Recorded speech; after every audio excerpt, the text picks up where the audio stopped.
Hi everyone, this video is about another standard which is PAS number 2 entitled Inventories. So yung una nating pag-usapan, ano po ba itong inventories na to?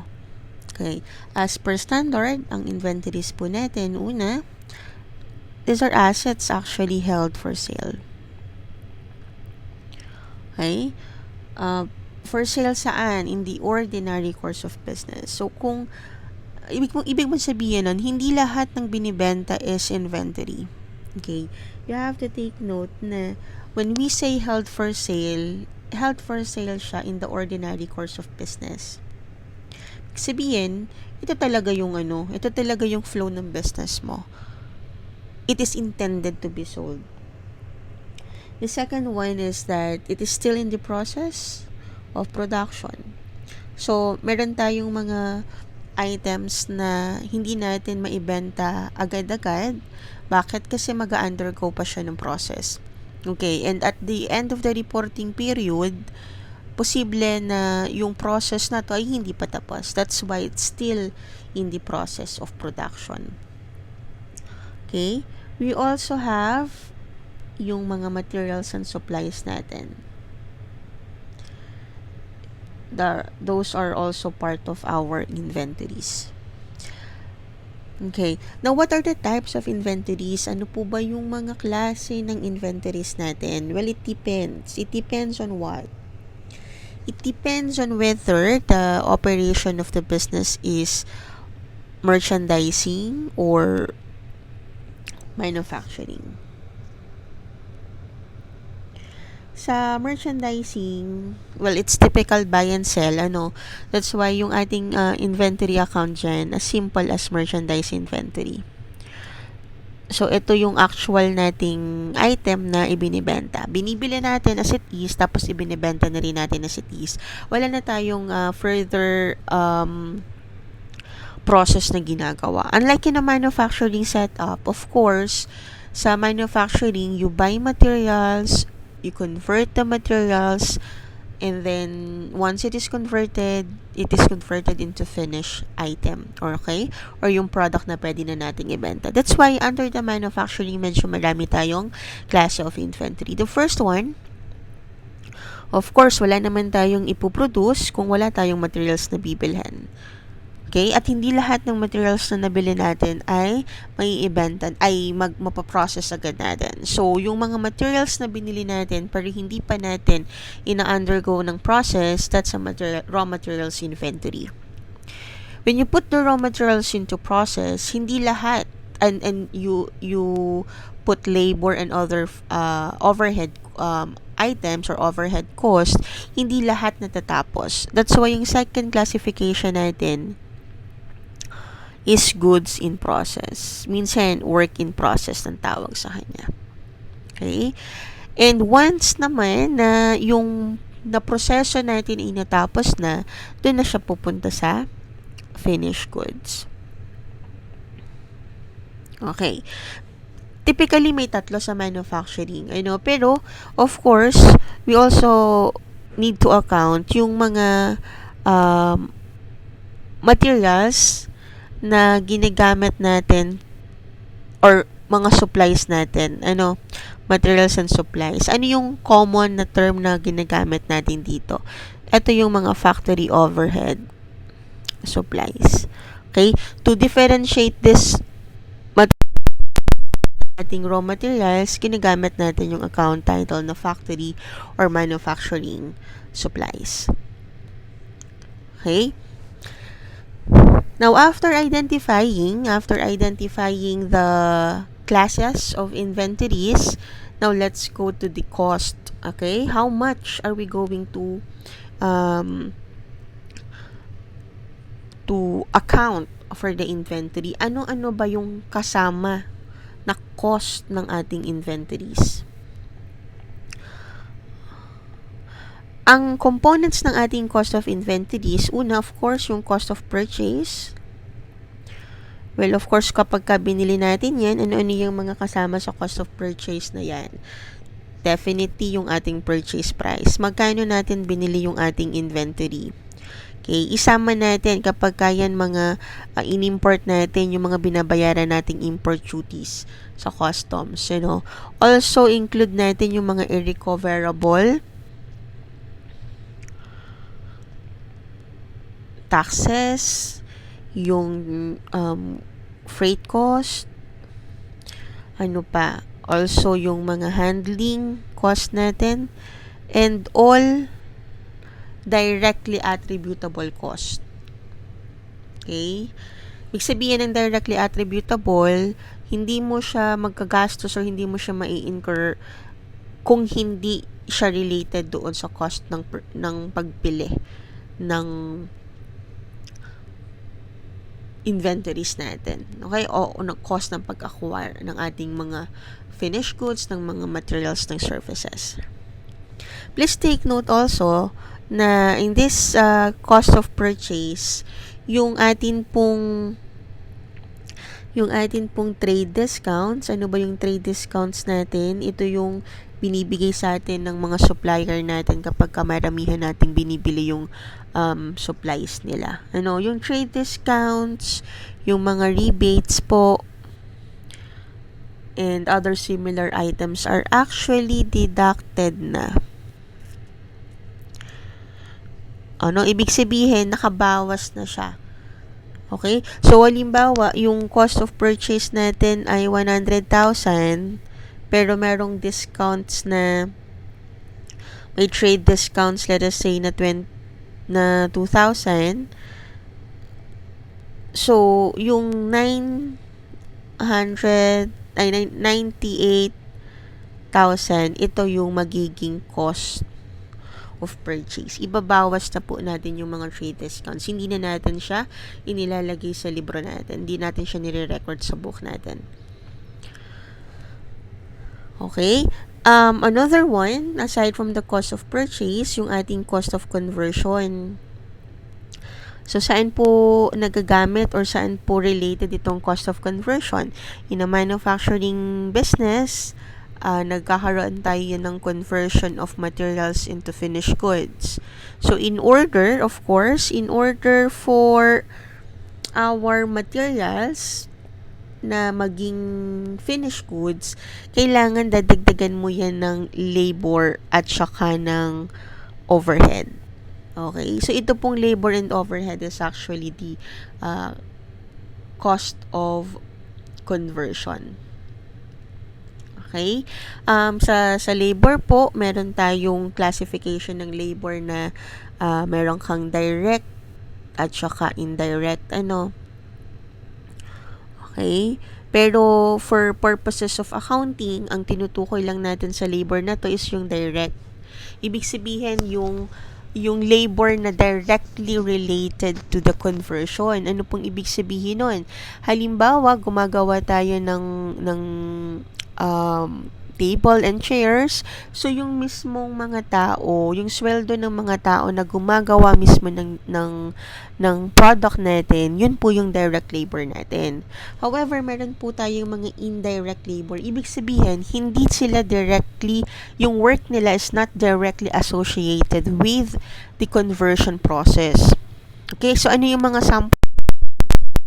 Yung mga supervisor ng factory, for example, nagsusupervise lang sila but they are not really into production process. Ibig sabihin, hindi sila mismo yung nagko-convert ng materials ng mga kahoy into finished goods. What they do is just they supervise the factory. Okay? Supervise the operation within the factory. But still, they are considered to be labor, as in the case of sinisweldohan natin sila. Pero yung klase ng labor na yun, indirect labor yun. Okay? At kung indirect labor yan, for accounting purposes, we classify that as overhead. And going to the overhead, pag sinabi nating overhead, ito yung lahat ng indirect cost. Ano pong ibig sabihin nun? Lahat ng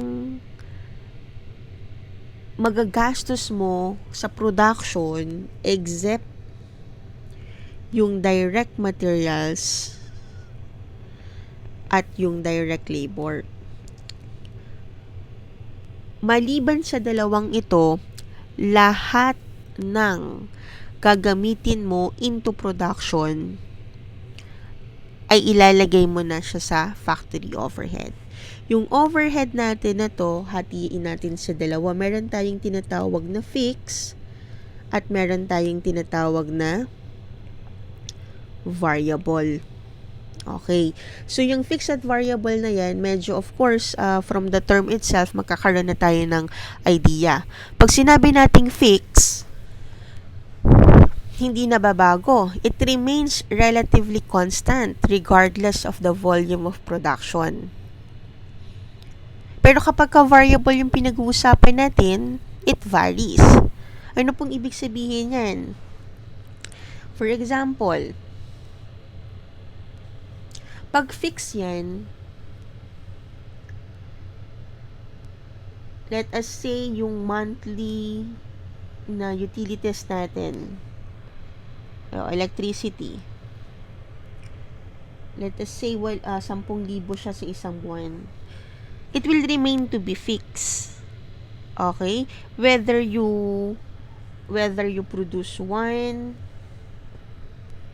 you produce 100 or you produce 1,000, it will remain to be fixed na 10,000 for as long as you are operating on yung tinatawag nating relevant range. Okay? Sinabi natin relevant range, yung assumptions natin na fix ito is valid. Okay? Pero pagka sinabi natin variable, nagva-vary siya depende sa volume. Ano pong ibig sabihin nun? Pagka halimbawa 100 yung na-produce natin, tapos 2 pesos for example, ang ating variable cost per unit. So, yung variable cost natin dito, variable cost or variable overhead natin is 200. Kapag ka 1,000 yung na-produce natin, magiging 2,000 siya. Okay? So, ibig sabihin, kapag ka variable overhead yung pinag-uusapan natin, pagtaas ng volume, I'm talking about the units here, pagtaas din ng variable overhead. Okay? Pero yung fix natin, tumaas or bumaba man yung volume, our fixed overhead will remain to be the same. Again, for as long as it is within the relevant range.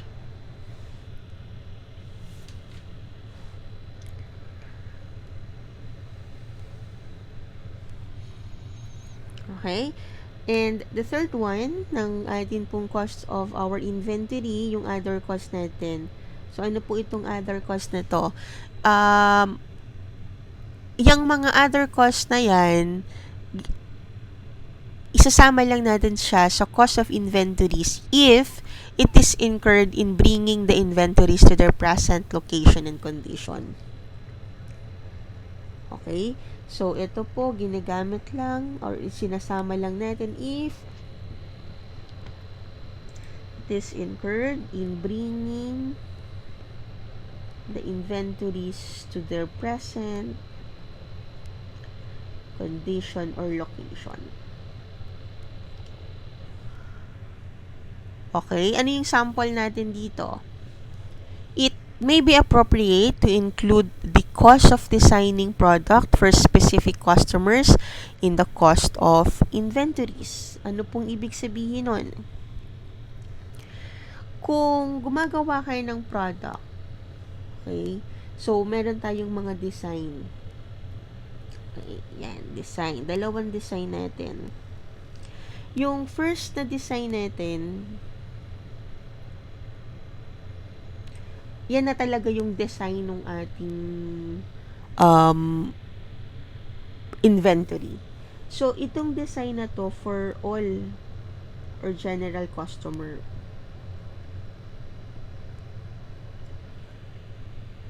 Okay. Pero, meron tayong design for specific customers.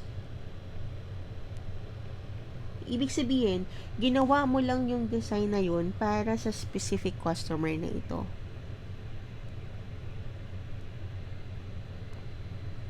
Okay?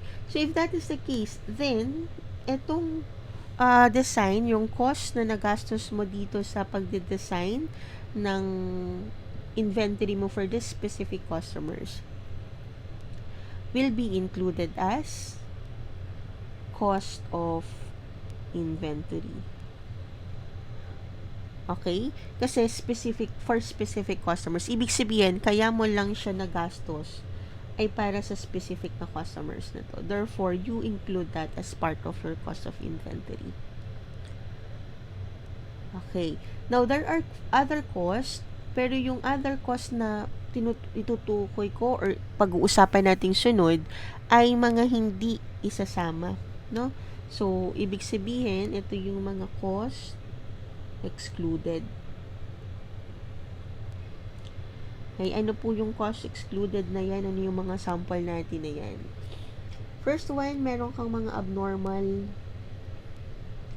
abnormal waste.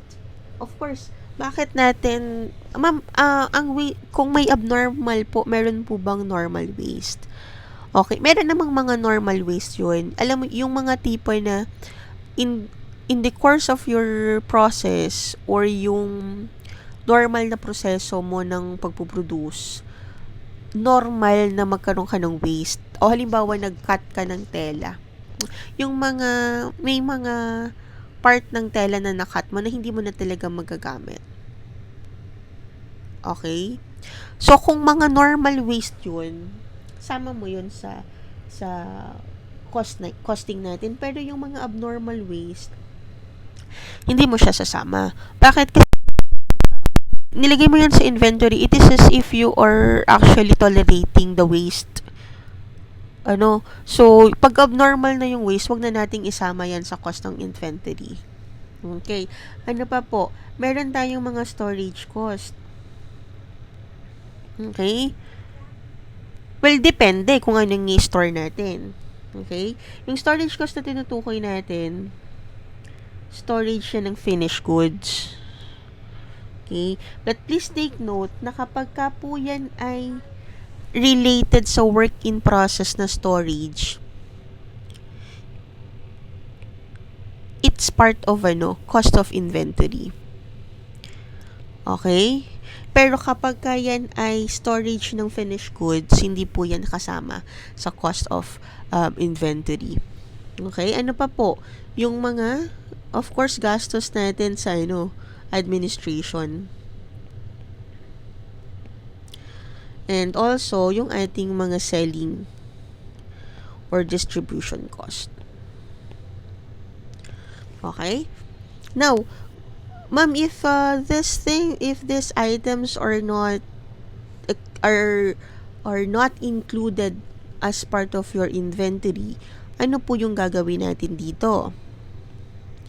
So, these items will be recorded as expense. Okay? Ibig sabihin, hindi po sila i-capitalize. Instead, i-record po sila as expense.